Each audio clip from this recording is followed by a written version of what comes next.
Joining us now, State Representative Bruce Griffey is with us, and he's a state representative just outside of Nashville in the Tennessee area. He's a Republican. He was also a longtime Tea Party leader, and he got elected to the State House, and he's with us now. Representative Bruce Griffey, man, great to have you. Thank you, John. Great to be here. Thanks for the invite for your show. I'm honored. Bruce, so I was so excited last night.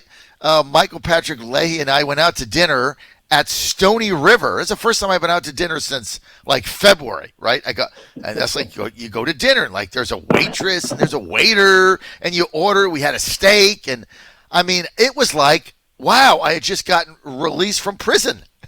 There's real people there, right? You order from the bar. It was pretty cool. But we had to go to Williamson County because you're crackpot mayor here in Nashville. You can't go to Nashville, so we had to drive over the line. Tell me what the hell is going on here. Makes you wonder if we're at the end days, doesn't it really?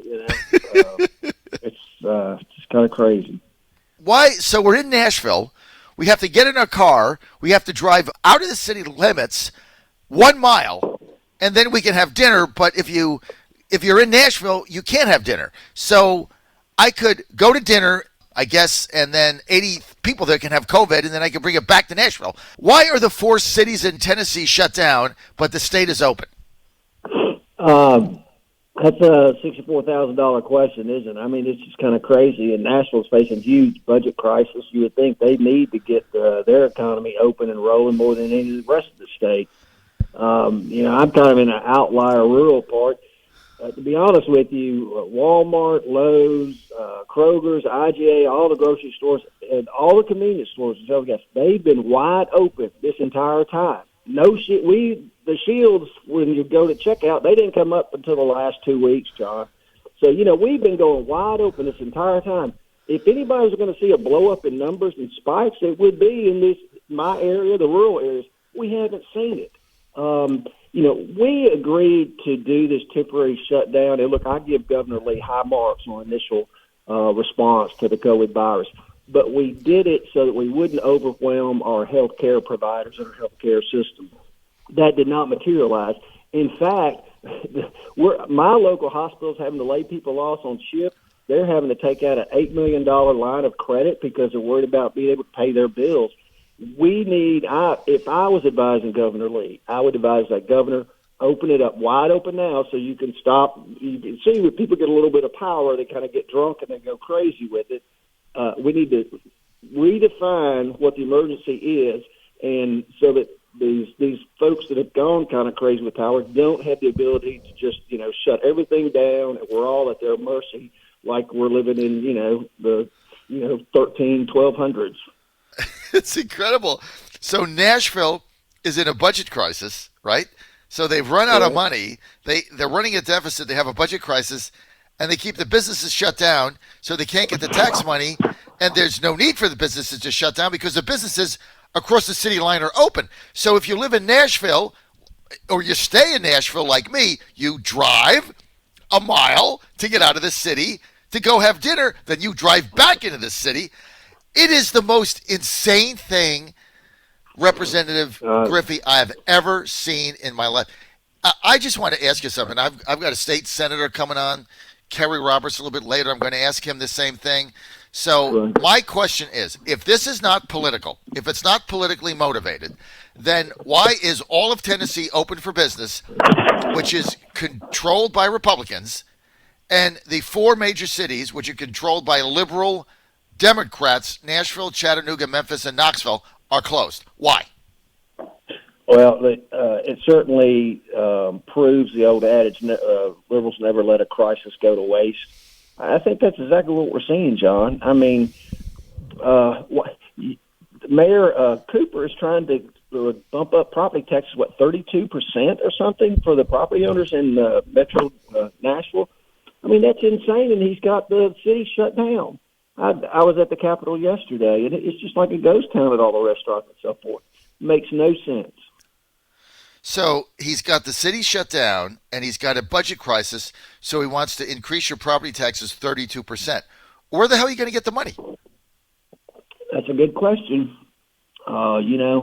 And I don't think Tennessee's got the recalls on mayors and other elected officials, so that maybe that's going to be a movement next time we get into session. It's something we'll see. Well, if anybody knows about movements, it's the gentleman on the other end of this line, Bruce Griffey, state representative for Tennessee, rural area, also was a Tea Party leader. There was a time, Bruce, where Tennessee, had it was Democratic up and down. And then I think you won a Senate seat there that's when I lived here. I think it was the guy that played on Law and Order that died that ran for president. Fred Thompson won, and Bill Frist won a long time ago. But you've been a leader of this movement. I mean, is there going to be, forget Virginia, Washington, D.C. is ridiculous. Is there going to be a political reckoning for these people in Tennessee? I sure hope so. I really do. And, if anything, President Trump has demonstrated and defined the differences in the leadership from what conservative GOP folks want versus what the left-wing liberals want. I mean, it's as clear as night and day. So if we don't all show up at the polls in November and vote, and, the Democrats, you can always hear them screaming they want this mail-in vote by mail. It's going to be ballot harvesting. They're screaming for that because they can't win an election fair and square, so they're going to try to steal an election. And I'm sorry, I'm just going to call it like it is. So somebody sent me a poll said that President Obama won every state that did not have a voter ID requirement and lost every state that did have voter ID requirement. I didn't go back and check it, but somebody sent me an email to that.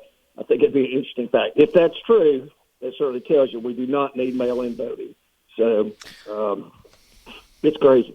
Your contention is part of this scam, and that's really what it is. Part of this, I'm just calling it out now because I'm done with it.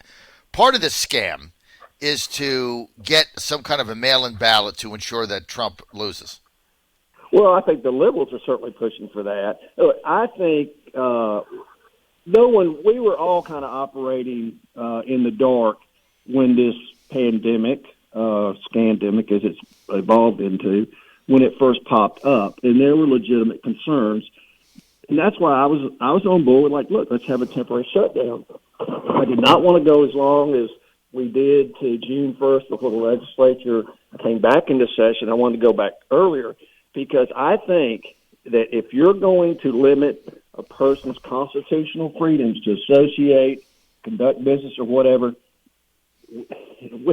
that takes action by the legislature and the governor, not just the governor on an emergency basis. And right now, as the current law is written, he gets 30 days and it can be renewed in 30 days. So there can be 60 days where the governor, one person, gets to decide, what happens in the state.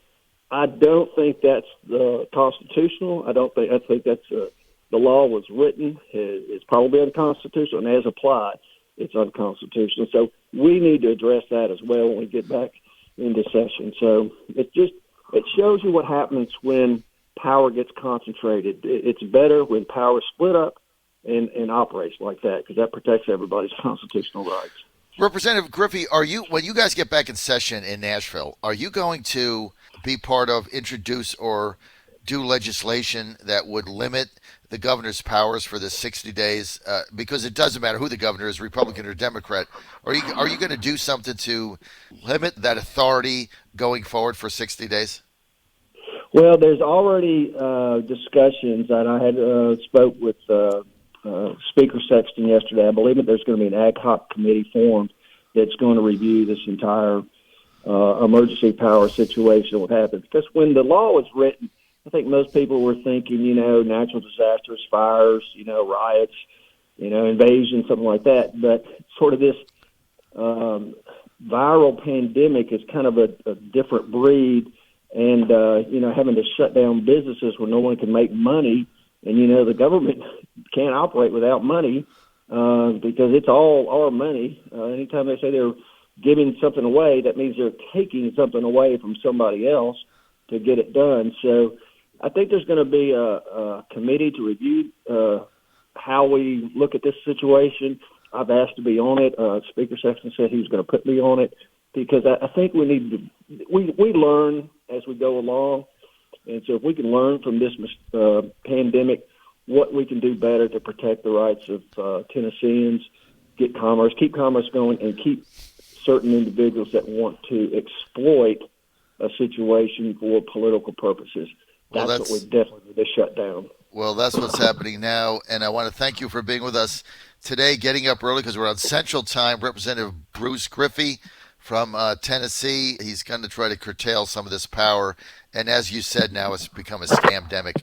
All you have to do is look at Tennessee. Tennessee open, run by Republicans, 4 whacked liberal mayors shut the cities down. I mean, it's absurd because I just drive a mile to go to dinner. Asinine. Thanks for being with us, man. Thank you. Thank you, John. It's my pleasure. Appreciate you the offer. Take care. Yeah, man.